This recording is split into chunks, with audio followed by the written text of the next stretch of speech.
आप देख रहे हैं रेड लाइन इस्लामाबाद स्टूडियो से लाइव। कहा जाता है कि सियासत इम्कानात का खेल है और इम्कानात में किसी भी मामले को रद्द नहीं किया जा सकता। अब इमरान खान की रिहाई के बारे में पाकिस्तान तहरीक इंसाफ के अंदर आपको आरा बढ़ती हुई नज़र आ रही हैं। एक हिस्सा है जो ये मानता है कि जो मौजूदा क़यादत है असम्बलियों के अंदर मौजूद है वो शायद बहुत ज़्यादा तंदही के साथ इमरान खान की रिहाई का बंदोबस्त नहीं कर रही। और आज उमर अयूब साहब के साथ जब ये वाक़या हुआ, जिसके विजुअल्स आप थोड़ी देर में देख पाएंगे, कि पार्टी वर्कर्स ने इद्दत केस के फ़ैसले के बाद उनको घेरे में ले लिया और धक्कम पेल हुई, नारे लगे। इसके अलावा ये भी ख़बरें हैं कि पार्टी के अंदर से भी लोग आवाज़ें उठा रहे हैं कि मौजूदा क़यादत जो है इमरान खान की रिहाई का बंदोबस्त नहीं कर रही, तो हमें कुछ और काम करना पड़ेगा। हुकूमत की तरफ से ये बयान किया गया कि आए हैं, हमारे साथ आप टेबल पर बैठे हैं। वज़ीर-ए-आज़म पाकिस्तान शहबाज शरीफ ने असम्बली के अंदर ये ऑफ़र दी, उसको हतमी तौर पर वहीं पर रद्द कर दिया गया, लेकिन हुकूमत की ऑफ़र टेबल पर मौजूद है। बहुत सारे लोगों का ख्याल है कि ये ऑफ़र तो बहुत ज़्यादा संजीदा नहीं है। शहबाज शरीफ साहब भी डंग टपाओ किस्म का काम कर रहे हैं, अच्छी बात करके ख़बरें बनवा लेते हैं, उसके बाद फॉलो अप नहीं करते। प्रोग्राम के पहले हिस्से में, जिसमें हमारे पास अली असगर खान साहब मौजूद हैं पाकिस्तान तहरीक इंसाफ के, उनके बराबर में डॉक्टर शज़रा मनसब अली खान साहबा रुकन कौमी असम्बली मुस्लिम लीग नवाज़ की तरफ से, और अबसार आलम साहब सीनियर तज़िया कार एंकर पर्सन साहब न्यूज़ मौजूद हैं। इसमें हम इस मामले का अहाता करेंगे। प्रोग्राम के दूसरे हिस्से में हम देखेंगे कि पंजाब में सियासी तैनातियों के ऊपर चीफ मिनिस्टर ने एक स्टैंड लिया है। अब तैनातियाँ सियासी होनी ही नहीं चाहिए, लेकिन स्टैंड इस वजह से लिया है कि अमूमी ख्याल है कि पाकिस्तान पीपल्स पार्टी के साथ मामला तय करते हुए कुछ ये इशू हुआ था कि पीपल्स पार्टी कहीं कहीं पर अपने लिए कुछ रिलीफ चाहती थी और तैनातियाँ उनमें से एक थी। इस पर भी बात करेंगे। और फिर 9 मई कमीशन खैबर पख्तूनख्वा के अंदर से अब ऑफिशियली इसको एक्नॉलेज कर लिया गया है कि 9 मई के वाक़यात के ऊपर कमीशन बनाएंगे। इसके ऊपर हमारे रिपोर्टर हमारे साथ मौजूद होंगे। अली असगर खान साहब, ये फरमाइएगा कि आपकी पार्टी वाक़तन मुत्तहिद है पहले तो बातचीत के मामले के ऊपर, कि बातचीत करनी है हुकूमत के साथ, नहीं करनी? क्योंकि आवाज़ें बड़ी अजीब व गरीब किस्म की आ रही हैं, अंदर से गुस्सा आपकी पार्टी का बढ़ता जा रहा है। देखिए, फ़ैसला जो है वो नेचुरली हमारे जो लीडर हैं इमरान खान साहब, उन्हीं का फ़ैसला है और होगा। और अभी तक जो है वो हमें ऐसी कोई डायरेक्शन नहीं मिली है कि हम गवर्नमेंट के साथ, 3 पार्टीज़ हैं जो PMLN, पीपल्स पार्टी और MQM, कि इनके साथ निगोशिएट करने की हमें कोई हिदायत नहीं है। और वो वजह यही है कि हमें नज़र ही आता है कि इनके हाथों में कुछ है नहीं, ठीक, पावर भी नहीं है, कुछ करने को नहीं है। जिनके हाथों में है वो ज़ाहिर फौज है। बिल्कुल। अच्छा, मैं एक आपको ट्वीट दिखाना चाहता हूँ। PTI ऑफिशियल ट्वीट है, इसके ऊपर इमरान खान साहब की तरफ से ये पैगाम जारी किया गया है और कहा गया है कि कौम के लिए याद दहानी, कौम अपने मुस्तकबिल के बच्चों के मुस्तकबिल का कत्ल करने वालों के नाम और चेहरे याद रखे। नीचे लिखा गया कि London plan general Asim Munir और नवाज शरीफ के दरमियान था। लंदन प्लान जजेस को भी साथ मिलाया गया। ISI ने जजेस की तकरीरें की, तो वहाँ पर भी आपका स्टैंड, तो आप तो उनको कभी कत्ल का मुर्द इल्ज़ाम ठहराते हैं, तो उनसे भी फिर आप कैसे बात करेंगे? देखिए, निगोशिएट जब आप करते हैं तो ये तो नहीं है कि आप हकीकतों को छुपा के करते हैं। जो हकीकतें सामने आती हैं या लोगों के जहन में जो बात बैठी होती है उसको सामने रख के आप बात करते हैं और चीज़ें फिर जो है उस तरीके से आप कोशिश करते हैं कि जो मसाइल हैं उनके ज़रिए कोई हल निकालें। ये नहीं है कि अच्छा जी कि हम खामोश रहें, हम किसी के हवाले से कोई बात ही ना करें। नहीं, बिल्कुल बात करें। वैसे इन पर आप इल्ज़ाम लगाते हैं फॉर्म 47 का, इधर जो आप इल्ज़ाम लगा रहे हैं उससे कहीं ज़रा संजीदा है, लेकिन इनसे आपने बात नहीं करनी। जिनसे बात करनी उनको इल्ज़ाम बड़ा संजीदा है। I am just trying to understand आप किस तरीके से उसको बैलेंस आउट करेंगे। देखिए, अगर हम ये बात कर रहे हैं कि जी जो आपने ट्वीट मुझे पढ़ी, मैंने देखी नहीं है ये, अभी आया 5 minute. I don't expect it, आप स्टूडियो में थे, 5 मिनट पहले। लेकिन मैं ये कह रहा हूँ कि अगर खान साहब की तरफ से कोई पैगाम है लोगों को और आप ये कह रहे हैं कि वो अपने पैगामात में एक इल्ज़ाम लगा रहे हैं, जो उनके जहन में बातें हैं वो सामने लोगों के सामने रख रहे हैं, तो मेरे ख्याल से ऐसी तो कोई बात नहीं है कि ये रुकावट बने। रुकावट नहीं बनेगी। सो PM साहब ने सच्ची बात की या वैसे ही उनके असम्बली में अच्छी तकरीर करने का उनको मौका मिला, उन्होंने कहा जी ठीक है हमारे साथ बैठ जाएगा, वैसे ज़ुबान फिसल गई, इस तरह कुछ वाक़या हुआ? कोई संजीदा बात? बिस्मिल्लाहिर्रहमानिर्रहीम। थैंक यू तलत साहब for having me on your show. देखिए, प्राइम मिनिस्टर शहबाज शरीफ साहब ने जो फ्लोर ऑफ द हाउस पे बात की, मैं समझती हूँ ये बहुत खुश आइंद है, बहुत बड़ा एक इक़दाम है जो उन्होंने किया। And this is not the first time कि ये बात हुई है। 2018 के जो रिग्ड शुदा इलेक्शन थे उसके बाद तमाम पार्टीज़ ने ये बैठ के सोचा कि जमहूरियत के इस्तेहकाम के लिए हमें पार्लियामेंट में जाना चाहिए, और पार्लियामेंट में जाके शहबाज शरीफ साहब ने भी उस वक़्त के प्राइम मिनिस्टर को मीसाके मईशत का ऑफ़र दी, और बिलावल भुट्टो साहब ने भी ऑफ़र दी कि इकट्ठे मिलके चलते हैं। लेकिन जब ये हुकूमत में थे तभी भी इन्होंने साथ मिलके ऑपोजिशन पार्टीज़ के साथ मिलके बैठ आपने के 2018 तो कुछ नहीं सीखा ना, आप ऑफर कर रहे हैं, वो आपको संजीदगी से लेते नहीं, लेकिन फिर ऑफर कर दी। अभी देखें ना, अब हम हुकूमत में हैं और हुकूमत का फ़र्ज होता है कि वो सबको साथ लेके चले for the betterment of Pakistan. लेकिन अमलियत पसंदी भी तो होनी चाहिए ना। यू रियली थिंक कि प्राइम मिनिस्टर ने कह दिया तो ये मान लेंगे? क्योंकि उसी वक्त शूट डाउन हो गया था ना, वो तो कहते हैं हमने नहीं मानना है। ऐसे ही है, लेकिन हम यही निगोशिएशन के लिए बार बार ऑफर ही कर सकते हैं, क्योंकि इन्होंने तो बार बार यही कहा, जहां बैठ के जेल में भी यही बयानात आते रहे कि हमने पॉलिटिकल फोर्सेस से बात नहीं करनी।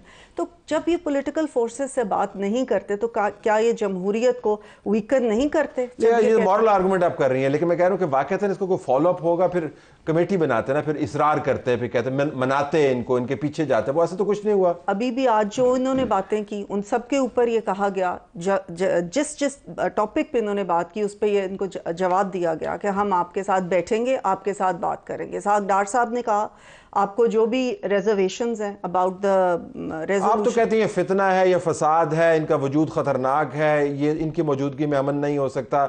आपकी पोजीशन भी तो बहुत सख्त है। ये कहते हुए भी फिर भी, क्योंकि इन्होंने 2014 के धरनों से लेके आज तक हमेशा मुल्क में अदम इस्तेहकाम ही करने की कोशिश की है, कभी भी इन्होंने इस्तेहकाम लाने की कोशिश नहीं की। लेकिन फिर भी हम समझते हैं कि हुकूमत होने के नाते हम अभी भी निगोशिएशन टेबल पे ही बैठ के, जब पॉलिटिकल फोर्सेस निगोशिएट करेंगी फिर ही आगे मामला चले। बहुत ज्यादा रंजीता एक बात मैं करूं, देखें अगर ये बात जो कर रहे हैं ना, वो माहौल क्या बना रहे हैं। एक तरफ हमारे लोगों के खिलाफ सेक्शन 124 लग रहा है, अरेस्ट हो रहे हैं, मारधाड़ हो रही है, हमारी खवातीन जो है आज तक जो है वो जेलों में पड़े हैं, एक केस ख़त्म होता है दूसरा बना दिया जाता है।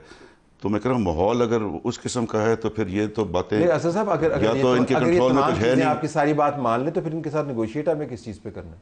इन्हीं चीज़ों पर तो निगोशिएट करना है आपने। नहीं, लेकिन मेरा मतलब कि ये एक देखें, या तो ये कौम के सामने ये रखेंगे कि हमारी नीयत ये है, और वो नीयत उनके अमाल से नजर आएगी। जो इनके अमाल हैं वो बिल्कुल बरक्स हैं। तो अमाल वो है जो आपके तमाम मुतालबात मान ले, फिर अमाल ये गुलामी की जिंदगी गुजार रहे हैं और ये गुलामी में ही oh my god we are getting into गुलामी एंड आज़ादी। But let me phrase my question. बहुत ज़्यादा रंजीदा और गुस्से में और बहुत ज़्यादा गैर संजीदा और निगोशिएशंस बीच में फंसे हुए हैं। Is that a fair way to say it या नहीं? देखें, रंजीदा और गैर संजीदा मुझे तो नहीं इसमें कुछ भी लग रहा। ये कुछ दो पोलराइजेशन हो चुकी है, हर एक ने अपनी अपनी पोजीशन ले ली है, जिसने भी लेनी है, जो भी ताकत के मराकज़ हैं। और ये चीज़ें निगोशिएशन से भी ठीक नहीं होनी। अब ठीक, किसी न किसी एक साइड को सरेंडर करना पड़ेगा। कैपिचुलेशन होएगी तब ये चीज़ें ठीक होनी है। और उसकी वजह मैं समझता हूँ कि इस्टेब्लिशमेंट से तो कभी कोई उम्मीद नहीं रही कि वो अपनी मूंछ नीची करके इस मुल्क को आगे जाने देंगे, लेकिन सियासतदानों से मुझे उम्मीद थी एक वक्त कि वो कुछ बेहतरी के रास्ते पे चलेंगे। और एक जगह पे आके पीडीएम की जमातें जो हैं उनको मॉरल एज भी था, लंदन प्लान की वो बात करते थे।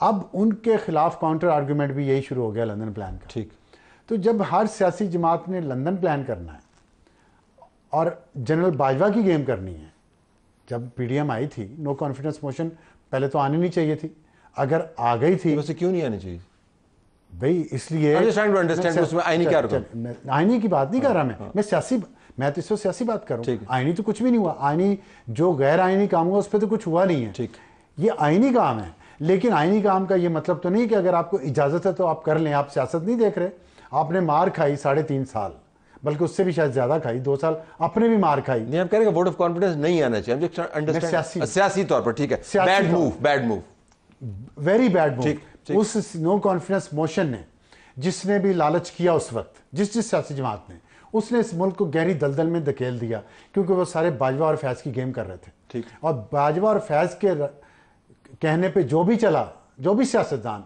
वो आखिर में बेइज्जती हुआ इस मुल्क में।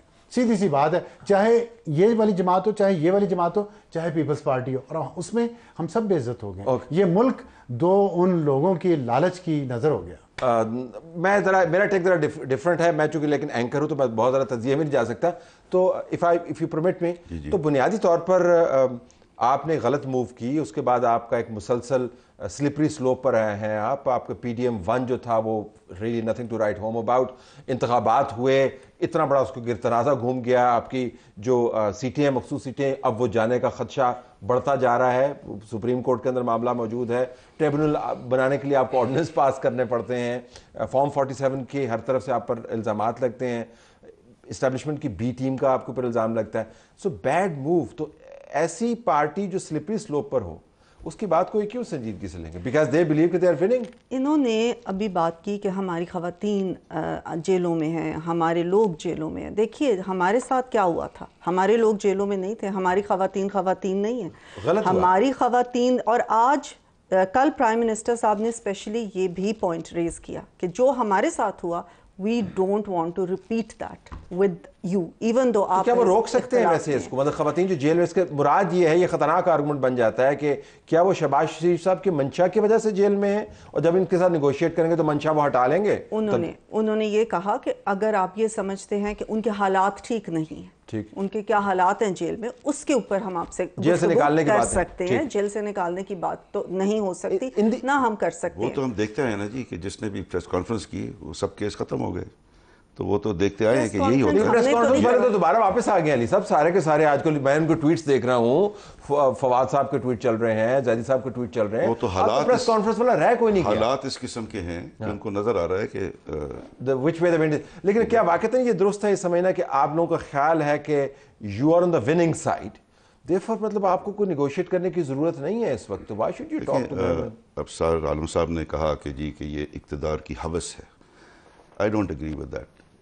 मतलब कि अगर मैं PTI में हूँ इस वजह से नहीं हूँ कि हमने इक्तदार में आके पता नहीं कुछ याशियाँ करनी है, इसलिए बिकॉज हम संजीदगी से हमें नज़र आता है कि जब तक आप आवाम की आवाज़ को नहीं सुनते, आपने जिस तरीके से इलेक्शन कराया, और हमारे पास ये पूरा 71 से लेके अब तक एक हिस्ट्री रही है कि आप जब आवाम की आवाज़ को नहीं सुनते तो उसकी जो रिएक्शन आएगी इवेंचुअली, और बड़ा डेंजरस ये है कि ये एक ही जमात है और एक ही लीडर है, जो आप माने ना माने अवाम जो है वो उसके साथ खड़ी है। KP में आपके उसमें तो कोई शक नहीं है, आपके पास नंबर्स हैं, लेकिन अगर आप कहें कि तमाम सारी कौम उनके साथ खड़ी हुई है तो फिर डिबेट और शुरू हो जाएगी। बट KP में ये थर्ड टेन्योर है। KP बहुत ज़्यादा कुछ तब्दील नहीं हुआ, या हो गया या हमने शायद देखिए KP के साथ इन्होंने जो रवैया रखा हुआ है, हमारा अपना चीफ सेक्रेटरी जो है अली अमीन साहब मांगते हैं, उनको मिलता नहीं है। IG पुलिस नहीं चेंज कर सकते, एडमिनिस्ट्रेशन में जो तब्दीली लाना चाहते हैं वो उन पर कदगन लगाई हुई हैं। दूसरा जो हमारे वाजिबात हैं जो हुकूमत ने हमें देने हैं सेंटर की तरफ से, तो हमारा गला जो है ना वो घोंटने की कोशिश की जा रही है। इन्हीं से नेगोशिएट करके आपने एड्रेस करना है। That's what I'm saying। इसके लिए आप GHQ नहीं जाएंगे, इनके साथ आप तलत यहाँ देखें, यहाँ जो मकसद है ना जी वो इस चीज़ से बहुत ज़्यादा है। आपको पता है कि जब मैंने इलेक्शन लड़ा, हर इलेक्शन में लोग कहते हैं हमें पानी चाहिए, रोड चाहिए, ये चाहिए। इतने लोगों ने उठ के बातें की, किसी ने हमारे से कुछ नहीं मांगा, सिर्फ एक बात मांगी जी कि हम जो है इमरान खान को हम वोट दे रहे हैं, आपका वोट जो इमरान खान का वोट है और आपने उनको रिहा करवाना है, ठीक है जी। बिकॉज उनकी ये बिलीफ है कि इमरान खान जो है वो उनकी आवाज़ है और उनके बारे में सोचता है और उनकी हालत को बेहतर बनाएगा, ठीक है जी। तो आज मैं कह रहा हूँ कि ये इक़्तिदार की अवस नहीं है। अगर लोग खड़े हैं, इक़्तिदार तो लोगों में नहीं जाता। लोगों ने देखा है कि जी हमने इस मुल्क को अगर आज़ाद करना है सही मानों में, और लोगों को जो है, जो अभी बजट हमारा आया है, मतलब कि आपने इसका तज्जिया किया होगा, जो हशर किया है लोगों का इस बजट ने, तो नज़र ही आता है कि जी कि ये IMF पे ब्लेम करते हैं जी। IMF तो आज़ाद दोबारा से वन पेज पे आके करना चाहते हैं। जब तक ये वन पेज पे थे तब तक एवरीथिंग वाज फाइन, तब तक कोई मसला नहीं था। अभी भी ये उन्हीं से निगोशिएट करना चाहते हैं ताकि दोबारा वन पेज हो जाए, तो उसके बाद फिर कोई मसला नहीं होगा। आज़ादी की डेफिनेशन वन पेज। ज़ुबैर साहब ने कह दिया कि 6 महीने बाद से इनको समझ आ गई थी कि वन पेज पे नहीं है, ठीक है जी। अब ये पब्लिकली कहना, बात करना कि वन पेज में है, उसका कोई और बात नहीं। बात ये वो देखें, हम डॉक्यूमेंट करना चाहिए ना कि इमरान खान साहब ने जितना जनरल बाजवा की तारीफ़ की, बहुत कम जर्नलों को ये नसीब होती है इस किस्म की जो सेहराबंदी उनकी हुई, और साथ जनरल राहील शरीफ के बारे में तो इमरान खान ये भी कहते हैं कि मेरे से भी ज़्यादा पॉपुलर हैं, बहुत जमहूरियत पसंद है, ये उनकी बात कर रहे हैं। तो सेम आर्मी का पब्लिक कंजम्पशन के लिए जो बात करते हैं तो यकीन ना करें जो इमरान खान कहते हैं। नहीं, मेरा मतलब ये नहीं है, मैंने मतलब क्या ज़रूरत थी उनको किसी के खिलाफ बात करने की, ठीक है जी।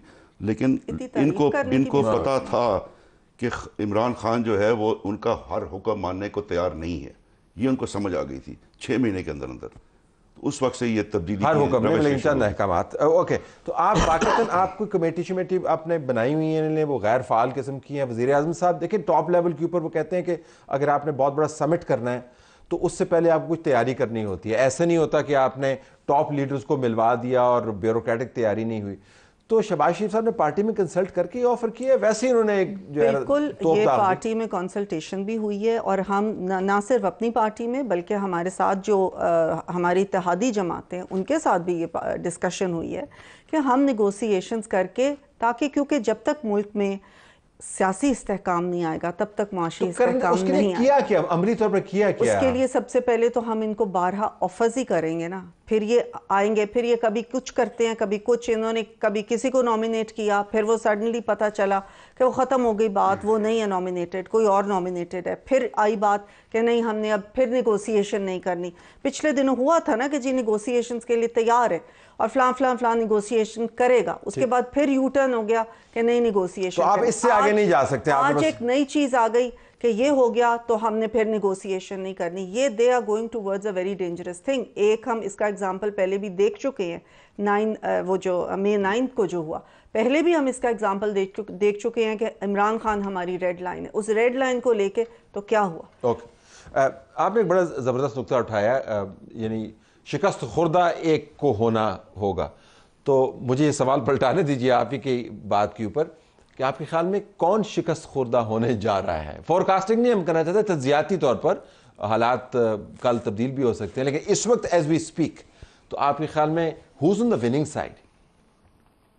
Both sides are on the losing side, losing ones, they both are losing this war and the country is suffering and the country is losing. हम मुल्क और आवाम सफ़र कर रहे हैं। एक बात मैं उमर असगर खान साहब ने कही है, आपको पता है मैं कितना, आपको भी पता है, उनको तो पता है कि मैं उनका कितना एहतराम करता हूँ। तो अगर आप मुझसे एग्री नहीं करते तो you are right, I don't agree with you what you said. अब देखें, आपने, आपसे बाकी मैं आपकी बात मानता हूँ कि आपने इक़्तिदार में आके याशी नहीं करनी थी, और वाकई आप रह भी चुके हैं इक़्तिदार में, नहीं की, लेकिन इसलिए आप यहाँ बैठे हैं ना। गोगी इसलिए इक़्तिदार में नहीं आई थी कि वो याशी ना करे। गोगी ने इक़्तिदार में आके याशी की और वो यहाँ पे नहीं है आज इस मुल्क में। तो गोगी तो इक़्तिदार में आई नहीं, उनको गोगी ही इक़्तिदार में थी, गैर रस्मी इक़्तिदार, गैर रस्मी। और इमरान खान साहब उनके लिए प्रेस कॉन्फ्रेंस करके उनको डिफेंड करते रहे, और इसमें उन पर इल्ज़ाम आए यहाँ पे केसेस का सामना करें। तो ये जो वैसे भी सियासी जमातें होती ही इक़्तिदार के लिए हैं।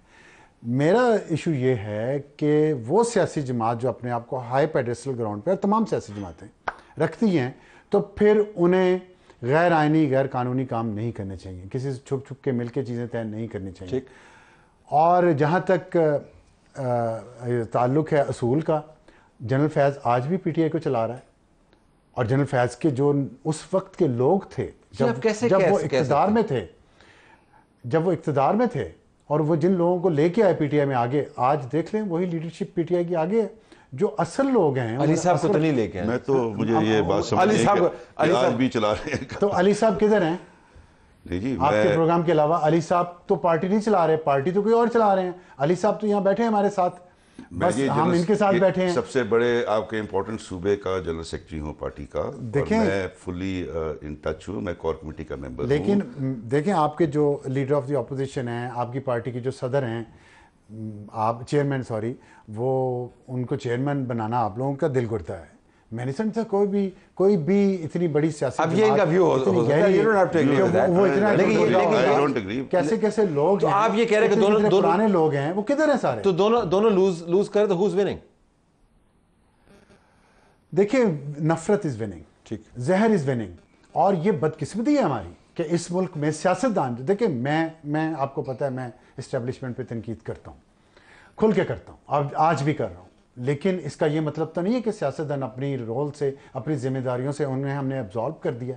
क्यों सियासतदान बैठ के, मतलब अभी ये पीटीआई बात कर रही है, पीएमएलएन बात कर रही है कि हम आगे बढ़ना चाहते हैं, हम ये केसेस ख़त्म करवाने हैं हमने, ये तो बैठ के बात, आपस में बैठ के बात करें ना। आप कहते हैं मैं एंटी एस्टेब्लिशमेंट हूँ, लेकिन मैं एस्टेब्लिशमेंट से मुज़ाकरात करूँगा, या तो मैं स्टूपिड हूँ या मैं डफर हूँ, ये मैं दोनों नहीं हूँ, अवाम की मैं बात कर रहा हूँ। रिकंसाइल तो आपने अगर एस्टेब्लिशमेंट का रोल आइन और कानून के दायरे में ले जाना है तलत साहब, तो जो भी इस मुल्क के साथ सियासतदान मुखलिस होगा, मैं शायद ज़्यादा सख्त बात करूं, जो सियासतदान इस मुल्क के साथ मुखलिस होगा वो अपने मुखालिफ सियासतदान के साथ ही बैठेगा। एस्टेब्लिशमेंट के साथ बैठ के आप मामला hazards of a live show and hazards of having Absar on the show.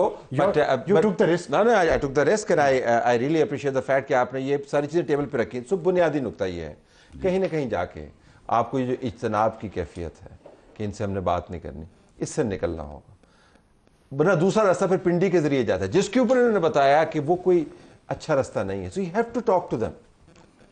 मेरा ख्याल है जी कि जो हमारे रास्ते जो हैं वो हमारी ख्वाहिश है कि अवाम के ज़रिए जाएं, और जो भी क़ुव्वतें हैं इस मुल्क में वो अवाम की क़ुव्वत को जो है उसका एहतराम करें।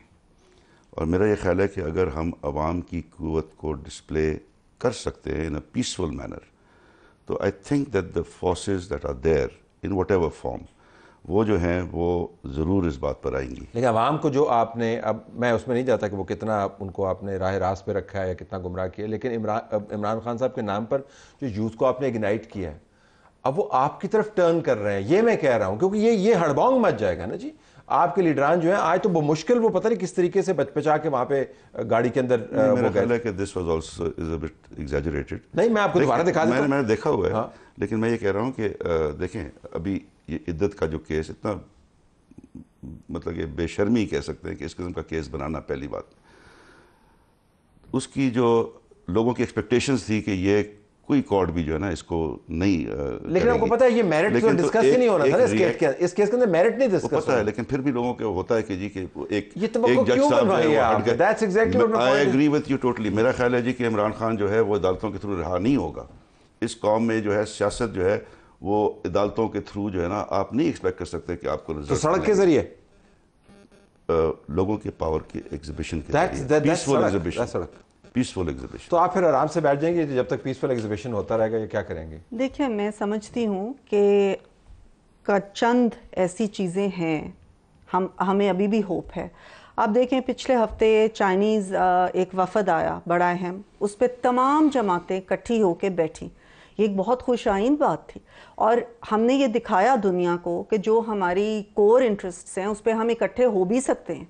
इसी तरह आज इसहाक डार साहब ने कहा कि एक रेजोल्यूशन हम करेंगे, जो रेजोल्यूशन अमेरिका में आई उसके जवाब में, तो तमाम जमातों को इस चीज़ का दावत दी कि आप आएँ और इकट्ठे होकर हम ये रेजोल्यूशन पास करें, ताकि दुनिया को ये मैसेज जाए कि पाकिस्तान अपने इंटरनल अफेयर्स में किसी किस्म की आपको पता है पीटीआई उसके साथ नहीं बैठेगी।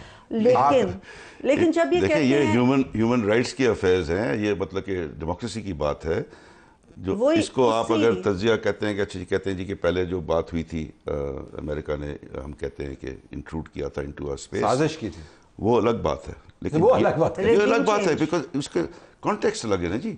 यहाँ पर तो बात ये हो रही है कि डेमोक्रेसी का जो है वो, तो आप इनकी रेजोल्यूशन पर इनको साथ नहीं हुई, हम नहीं होंगे जी। तो वो रेजीम चेंज वो आपके साथ नहीं होंगे जी। जो रेजीम चेंज की थी अमेरिका ने इनकी, अब वही अमेरिका इनके साथ आके कैसे खड़ा वो मदाखलत है, ये तो इनसे एक राय देना वो पूछ लेंगे दुनिया, लेकिन आपके रेजोल्यूशन के साथ अमेरिका हमेशा दिखाता ही है कि वो जमहूरियत के साथ है। ओके, पता नहीं अमेरिका कितनी जमहूरियत के साथ है, लेकिन ये मामला यहाँ पर खड़ा है कि फिलहाल ये मुंजमद है जी टॉक्स का मामला। हम बात तो इसकी बड़ी करते हैं, but it is not making headway, and as Absar pointed out, इस तमाम जंग के अंदर जो है ना मुल्क सफ़र कर रहा है। लेट्स सी कब तक ये ऐसे ही चलेगा। प्रोग्राम हमारा जारी है। प्रोग्राम में खुशामदीद नाज़रीन। प्रोग्राम का अगला हिस्सा शुरू करते हैं। हम अज़मा बुखारी साहबा जो वज़ीर इत्तलात और नशियात पंजाब हुकूमत, उनको खुशामदीद कहते हैं, और सैयद हसन मुर्तज़ा साहब सेक्रेटरी पाकिस्तान पीपल्स पार्टी वस्ती पंजाब, उनका भी शुक्रिया। आपको ये भी बताते चलें कि अभी प्रोग्राम के पहले हिस्से में हम बात कर रहे थे अली असगर खान साहब से, जो केपी में पाकिस्तान तहरीक इंसाफ की पार्टी को रिप्रेजेंट करते हैं, और हमने बताया कि उनके सेक्रेटरी जनरल उमर अयूब साहब के साथ जो आज हुआ, जब वो अदालत के बाहर मौजूद थे, उससे लगता है कि पार्टी के अंदर गुस्सा बहुत है। तो वो उनका ख्याल था कि शायद इतना बड़ा वाक़या नहीं है, लेकिन दौरान प्रोग्राम ही आपको ये खबर मिल गई होगी कि उन्होंने, उमर अयूब साहब ने बतौर सेक्रेटरी जनरल पाकिस्तान तहरीक इंसाफ की जमात को छोड़ दिया है। बतौर सेक्रेटरी जनरल वो लीडर ऑफ द अपोजिशन रहेंगे, लेकिन पार्टी के अमूर वो नहीं संभालेंगे। तो something is happening in PTI. तो आई जस्ट थॉट कि ये ज़रूरी है पॉइंट रेज़ करना, कि जो हम बात कर रहे थे उसके साथ ये इस्तीफ़ा जुड़ा हुआ है। अज़मा साहबा, आपका बहुत शुक्रिया। ये ख़बर है अंसार अब्बासी साहब की द न्यूज़ में कि आपकी जो हुकूमत है उसने सियासी तकर्रियों से इनकार किया है। तो ये सियासी तकर्रियाँ आपसे कौन करवा रहा था? बहुत शुक्रिया तलत साहब। नहीं, करवा नहीं रहा था, ये चीफ मिनिस्टर साहिबा की पहले दिन से पॉलिसी है, और जितने 3 महीने से ऊपर उनको टाइम हो गया है, कोई भी सियासी तकर्री पंजाब के अंदर किसी लेवल पर ना हुई है और ना वो करना चाहती हैं। ये उन्होंने एक प्रिंसिपल स्टैंड लिया है। ये होता है हमारे मुल्क में, ये रिवाज रहा है हमेशा कि MPs MNAs के कहने के ऊपर तकर्रियाँ होती हैं, उनकी ख्वाहिशात के ऊपर जो है वो थाने बदले जाते हैं, ये सब कुछ होता है। लेकिन चीफ मिनिस्टर साहबा ने अपनी पार्टी के MPs MNAs को भी जो है वो ये मैसेज दिया कि हमें पंजाब के अंदर एक नई फॉर्म ऑफ गवर्नेंस लेके आनी है। लेकिन ख्याल ये है ख्याल ये कि ये असल में पीपल्स पार्टी को इनकार आपने किया है, क्योंकि कुछ मुआहदा तय पाया था, उनके कंसर्न थे, और आपने उनको बहुत सीधे अल्फाज में बता दिया जी कि नहीं, हमने ये काम नहीं करने।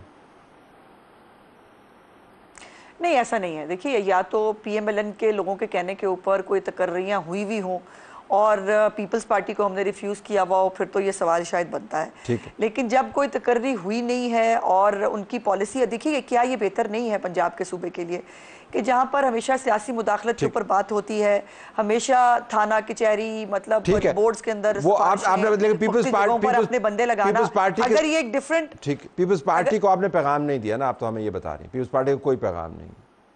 जी नहीं, ठीक, जरा हसन साहब आपने भी ये खबर देखी होगी और ज़ाहिर आप तक इतलात इसके अलावा भी मजीद पहुंची होंगी, तो आपके मामलात में जो है कोई सहूलत आपको नज़र आ रही है? वो जो आप स्पेस का मुतालबा करते थे पंजाब में, वो आपको नज़र आ रहा है अब कि नहीं? बहुत शुक्रिया जी, आपने मुझे टाइम दिया। गुजारिश ये है कि ये एक पिछले थोड़े कोई कपल ऑफ वीक्स ये एक परसेप्शन कायम करने की कोशिश की जा रही है कि शायद पीपल्स पार्टी और PMLN में इस बात पे कोई इख्तलाफ है कि पंजाब के अंदर हमें स्पेस जो मिलनी है वो शायद इस शक्ल में मिलनी है कि हमारे मर्ज़ी की सियासी तकर्रियाँ होंगी। तो ऐसा ना हमने कभी ख्वाहिश की है और ना ही PMLN की तरफ से हमें इनकार का सामना करना पड़ा है, और हम पहले भी 16 माह तकरीबन इकट्ठे रहे हैं। हमने किसी भी ना वफाक में ना सूबे में कभी भी ये ख्वाहिश नहीं की, क्योंकि हम तो अवामी जमहूरी जमातें हैं, हमारी तो ताकत लोग हैं। हमने किसी बैरोक्रेट के ज़रिए तो हुकूमत करनी नहीं है कि हम किसी बैरोक्रेट का सहारा लेंगे या मैं कथा कलामी की मुझे आदत नहीं है, लेकिन हसन साहब देखें, हमें हेल्प आउट करो। आप इतने सीजन पॉलिटिशियन हैं, इतने लोग हमें सुन भी रहे हैं, अज़मा साहबा भी सियासत को बहुत अच्छे तरीके से समझती हैं, लोगों को भी पता है थाने के अंदर थानेदार आपके काम का ना लगा हो तो आपका काम नहीं होता, डेवलपमेंट बोर्ड के अंदर आपके बंदे ना बैठे हो तो डेवलपमेंट फंड्स का इजरा नहीं होता, DC आपके काम का ना लगा हो तो काम आपके फंस जाते हैं। और ये मामलात ऐसे हैं, इसके ऊपर हम हाई मॉरल ग्राउंड नहीं लेते, लेकिन ये तो हकीकत। जब आप ये कहते जी हमने कभी मुतालबा ही ऐसे नहीं किया, तो इस तरह बात कोई जचती नहीं है, क्योंकि दुरुस्त नहीं है ये बात। ये मेरे ख्याल में तलत साहब आपको शायद अंदाज़ा नहीं है, मैं तो एक ग्रास रूट लेवल से आया हूँ और एक बड़ा ही सियासी कारकुन की हैसियत से अपने कैरियर का आगाज़ किया है और हमेशा अपोजिशन में रहा हूँ। अल्हम्दुलिल्लाह खुश हूँ, और अगर आप थानेदार की सियासत कहें तो मेरी कतन नहीं है। मैं तो सिपाही के पास भी खुद चला जाता हूँ, अगर कोई इशू हो, किसी मेरे सपोर्टर को मेरी ज़रूरत हो, तो मुझे क्या ज़रूरत पड़ी है कि मैं DPO लगवाता फिरूँ। नहीं, आपकी बात नहीं, जमात की बात हो रही है। आपने अल्हम्दुलिल्लाह अच्छा, आपके मेरिट पे ही होने हैं। तो आपकी बात नहीं, मगर जमात की बात, आपकी बात नहीं कर रहा हूं, मैं जमात की बात कर रहा हूं कि जमातें ये चाहती हैं, लेकिन आप कह रहे हैं कि ये मसला नहीं है, तो पीपल्स पार्टी के मसाइल फिर नून के साथ कुछ नहीं है पंजाब में ना, सारा मामला सही है, सीधा है। देखिए, जहाँ तक ताल्लुक डेवलपमेंट फंड्स का है, वो यकीनन हुकूमत ही देती है और अपने इत्तेहादियों को या अपनी जमात को देती है, अपोजिशन को नहीं देती। ठीक, ये इसमें कोई दो राय नहीं है। इसके अलावा बाकी चीज़ें तो आपकी अपनी गुडविल है, जिस हद तक आप ऑफिसर्स के साथ आपका लाइजॉन है, कोई इंटरेक्शन है, काम तो उसी बुनियाद पे आपका होना है। कोई अगर फेवर भी लेनी है तो उस बुनियाद पे। ठीक, कभी भी हुकूमती सतह पे तो आपको इस तरह की पजीराई नहीं मिलती कि आपकी हुकूमत है तो आपके निजायज़ काम भी हो जाएंगे।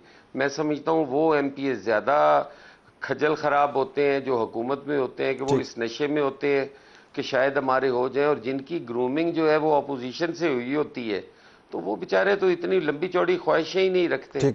जायज़ काम हो जाए बस ठीक है। जी जी अजमा साहब, तो फिर आपने तरक्याती फंड्स का इजरा किया है पीपल्स पार्टी के लिए, वो छोटी छोटी ख्वाहिशें, उन्होंने कहा जी ये साढ़े को बड़े काम थोड़ी है, कि डेवलपमेंट के फंड्स हैं, आप जारी कर रहे हैं कोई या नहीं कर रहे? जी तलत साहब, इसमें भी ये ख़बर है कि चीफ मिनिस्टर साहिबा, जैसे मैंने कहा कि एक नया गवर्नेंस का मॉडल जो है वो लाई हैं, उसके अंदर तरक्याती फ़ंड को भी सियासी रिश्वत के तौर पर इस्तेमाल किया जाना उनके एजेंडे का हिस्सा नहीं है।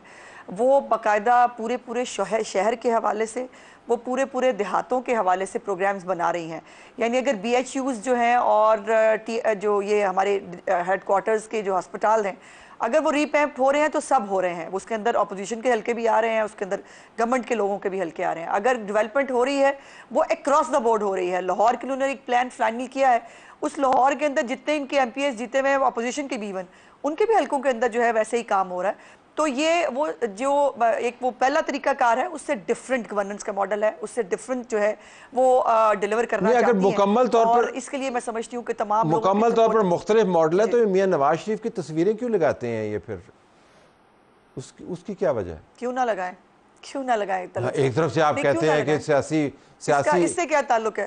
आप अपनी पार्टी की तशहीर कर रही हैं अपने, फिर आप बिलावल भुट्टो जरदारी की भी तस्वीर लगाएं। हाँ कि नहीं? नहीं बिल्कुल, उनकी जो सिंध में लगती है ना जी, उनकी भी सिंध में नहीं, पंजाब की बात कर रहा हूं, आप पंजाब से सुन ले। नहीं, हमारी पार्टी के वो लीडर हैं और वो जो है वो 3 दफ़ा इस मुल्क के प्राइम मिनिस्टर रहे हैं। उनके इस मुल्क पे बहुत सारे एहसानात हैं। मैं कहाँ से उनकी तस्वीर हटा लूंगी? मुझे बताइए, जिनको हटाने का शौक भी आया था, क्या मोटरवे की ऊपर से वो मियाँ साहब का नाम हटा सके? इवन शौकत खानम के ऊपर की जो है वो आज तक जो है शौकत खानम के ऊपर मियाँ नवाज शरीफ साहब की जो है वो तख्ती लगी हुई है, क्या वो हटा पाएंगे? अज़मा साहबा, ये मोटरवे जो नवाज शरीफ साहब, उसे हटा पाएंगे? अज़मा साहबा, ये मोटरवे नवाज शरीफ साहब ने अपने पैसों से बनाई है? जी बिल्कुल, उन्होंने एज ए प्राइम मिनिस्टर बनाई है। उनके पास अपनी जेब से तो नहीं लगाए ना, लोगों के पैसे काम किए हैं, लोगों के पैसे लगे हैं ना, तो लोगों के पैसे लगाते हैं साहब। तो लोगों की तस्वीर ला दो, फिर लोगों के पैसे लगते हैं पूरे लोगों की तस्वीर ला दो। नहीं तो फिर आपको एतराज क्या है? एतराज ये है कि आप लोगों के पैसों के ऊपर अपने लीडरों की तस्वीर क्यों लगाते हैं? नहीं, आप देखिए, ये गलत है तलत साहब, आपका ये, आई एम सॉरी, आपका ये कंपैरिजन ही गलत है। आम आदमी जो है वो मियां नवाज शरीफ की तरफ देखता है कि वो उनके मसाइल का हल करेंगे, जो उन्होंने हमेशा करके दिखाया है। और आम आदमी को हमेशा जो है वो अपने मसाइल के हल के लिए, जब उसने मियां साहब की तरफ देखा है, महंगाई कम करनी हो, मुल्क में इंफ्रास्ट्रक्चर लाना हो, मुल्क के अंदर तरक्की करना हो, वो नवाज शरीफ नहीं किया। तो फंड्स नहीं मिलेंगे, की तस्वीर कहीं हो ना हो, आम आदमी के दिल में हर जगह मौजूद है। मुर्तजा साहब से पूछ लेते। तो मुर्तजा साहब, ये फंड्स जो है ना, उसकी उम्मीद भी आपको नहीं रखनी चाहिए, क्योंकि वो कह रहे हैं गवर्नेंस का मॉडल ही तब्दील हो गया। नहीं, बिल्कुल जी, वो उनका पूरा हक है कि वो अपनी राय रखें और वो सारा कुछ करें। हम तो इत्तेहादी हैं उनके साथ बैठे हैं, उनको वोट किया है, उनकी इस हुकूमत में हम उनके साथ हैं। तो उनका अपना मॉडल होगा, वो अपने मॉडल पे अमल करें, हमें कोई एतराज़ नहीं। ना हमें मियाँ साहब की तस्वीर पे एतराज़ है, हमारे लिए मियाँ साहब भी काबिल एहतराम है, एक सियासी रहनुमा हैं और मुल्क की एक बड़ी जमात के सियासी रहनुमा हैं। बिल्कुल उनकी तस्वीर भी होनी चाहिए, लेकिन निचली सतह पे मेरे हलके के अंदर जब मैं MPA था, जो उस वक्त सड़कें मंजूर हुई, जिनके फंड्स उस वक्त रिलीज़ हुए, जिन पे काम इलेक्शन से पहले स्टार्ट हुआ, 50% वाटर बाउंड तक सड़कें बन गई। आज उनकी इनॉग्रेशन जो मेरे से जीता है, जो उस वक्त सियासी तौर पे पैदा भी नहीं हुआ था, आज वो इनॉग्रेशन की उधर तख्तियां लगा रहा है। वो किस सिलसिले में लगा रहा है? वो मियाँ साहब जितना तो कदावर नहीं है, 7 पार्टियां बदल के वो यहाँ पे पहुंचा है और उसका पता नहीं अगली दफ़ा कहाँ होना है उसने। वो भी अपनी लगाई जा रहा है और डीसी जो है वो लगा रहा है, उसकी सरकारी तौर पे वो ठेकेदार लगाता है और जो भी एग्जीक्यूटिव एजेंसी है वो करवाती है। तो ये चीज़ ये नहीं है। अगर सबके लिए ये हो जाए तो ये बड़ा मैं कहता हूँ कि बड़ा ही कोई आइडियल हमारा मुल्क और सूबा हो जाएगा कि बिला तफरीक हर आदमी को उसके हकूक जो है डोर स्टेप पे मिल रहे हैं। और अगर मखसूस एक जमात के लिए हो और बाकियों को ये कह दिया जाए कि ये डिफरेंट मॉडल है, तो वो मेरा ख्याल है ज़्यादा। अज़मा साहब जी गो अहेड। मैं एक मिनट मैं इसमें एक्सप्लेन करना चाहती हूँ। देखिए, पहली तो गुजारिश ये है कि मेरी चीफ मिनिस्टर ने कोई भी ऑनगोइंग स्कीम बंद नहीं की। वो देखिए, सड़कों के ऊपर से जो है ना, वो पीटीआई के लोग भी गुजरेंगे, उसके अंदर से पीपल्स पार्टी के लोग भी गुजरेंगे, पीएमएलएन के लोग भी गुजरेंगे। पहले तो ये बात है कि किसी को जो फंड देने की बात है, किसी एमपी एमएनए को फंड नहीं दिया गया, इसके ऊपर मैं आज भी कायम हूँ। अब जो मैंने जैसे कहा था कि जो यूनिफॉर्मिटी होगी हर जगह, ये जो इनका हल्का है चिन्योट का, उस हल्के के अंदर भी जो है ना BHUs बनेंगे, उस हल्के के अंदर भी वही तमाम काम होंगे जो हर जगह हो रहे हैं। और ये जो चीफ मिनिस्टर साहिबा ने आते ही पंजाब के अंदर 587 जो सड़कें हैं, जो इंट्रासिटी हैं और जो मुख्तलिफ सड़कें हैं, उन तमाम सड़कों को बनाने का हुक्म दिया था। वो कई पहले से चल रही थी। आपने मुर्तज़ा साहब जिस पे काम ही नहीं किया, मुर्तज़ा साहब का जो बुनियादी मुद्दा है कि बुनियादी मुकदमा आपने सुना नहीं, आपने बुनियादी मुकदमा सुना नहीं है। वो एक फरमा रहे हैं कि जो स्कीमें उनके हल्के में पहले से शुरू थी, वो जो नया बंदा आया है वो उसके ऊपर अपनी तख्ती लगा रहा है। तो ये क्या वजह? ये तो आपने कहा था ना जी कि डेवलपमेंट फंड्स के साथ आप सियासी रिश्वत के तौर पर नहीं इस्तेमाल कर सकते, तो वो तो वही आपको बता रहे हैं अपने धीमे अंदाज से। जी बिल्कुल नहीं, ऐसा नहीं है। ऐसा नहीं, मैंने जैसे पहले गुजारिश की कि जो भी सड़कें या जो चीज़ें बन रही थी, किसी को रोका नहीं गया। और वो अपने उसी ये होता रहा है इस मुल्क के अंदर। ये भी होता है कि जो किसी दूसरे ने बनाया, इवन वो हमारे बिजली के मंसूबे थे, वो भी आगे रोक दिए थे। CPEC जो है वो भी आके रोक दिया था दूसरी हुकूमत ने। मेरी चीफ मिनिस्टर ने ये नहीं किया। उन्होंने कहा कि तमाम हल्कों के अंदर एक जैसी तरक्की होनी चाहिए। उनका ये कि मेरा MPA है और अगर वो जो है उसके ऊपर दूसरा कोई हारा हुआ है तो उस पर दूसरे की वहाँ नामो निशान नहीं हो, ऐसा बिल्कुल हमारी कोई पॉलिसी नहीं है। स्पेसिफिकली हसन मुर्तज़ा साहब की ये जो एक बात सामने आई है, इसको बिल्कुल देख लेंगे। हसन मुर्तज़ा साहब का हल्का जो है उसके अंदर इनको भी उतना सियासत करने का हक है, जो इस दफ़ा जीत के आया उसका भी उतना हक है। और दोबारा इलेक्शन में ये दोबारा फिर उतरेंगे और जो जीतेगा वो आवाम का नुमाइंदा होगा। तो मुतमईन हो गए हसन मुर्तज़ा साहब आप इस बात से? जी नहीं, मेरे सवाल का जवाब तो नहीं है ना जी। मैंने तो अर्ज़ की है कि मियाँ साहब का तो कोई एतराज़ नहीं है, वो एक पार्टी के हेड है, उनकी फ़ोटो होनी चाहिए। कहा जा रहा है कि वहाँ पे कोई भी ये डिफरेंट मॉडल है और यहाँ पे इस किस्म का नहीं होगा कोई सियासी रिश्वत का। मैं बिल्कुल ये समझता हूँ उसको मेरे से ज़्यादा हक है, वो जीत के आया है ना, चाहे जैसे भी। लेकिन उसके नाम की जो प्लेट लगेगी या तख्ती लगेगी वो क्या होगा? फिर तो इसका मतलब है कि फंड्स उससे मिल रहे हैं, सिर्फ दूसरों के लिए नहीं है। और ये हो भी नहीं सकता, ये नहीं होगा इस तरह तलत साहब के फंड्स ना दिए जाएं। आपने भी यहाँ होना है, मैंने भी यहाँ होना है, हमारी बहन ने भी यहाँ होना है। आप देखेंगे ये सबको मिलने हैं जी, ये किसी ने भी नहीं रोकने जी। इस एतमाद के इजहार के बाद अगर हसन आपकी तख्तियां लगवा दे फिर ठीक हो जाएगा। कर लेते हैं बात के भाई हसन की भी तख्तियां लगा आपने क्या लगानी है, आपने क्या लगानी है? जब बनवाऊंगा तो लग भी जाएंगी। अच्छा चलो, मैं कोई शक नहीं, मेरी बहन है आप, कोई इशू ही नहीं है। चलो ठीक है, तख्तियां ला दो तो कोई लिख भी देना अपनी तरफ, खाली तख्तियां ही ना ला देना। बहुत thank you very much for being with us. नाज़रीन, हमारी तरफ से यही कुछ इजाज़त चाहते हैं। अल्लाह हाफ़िज़।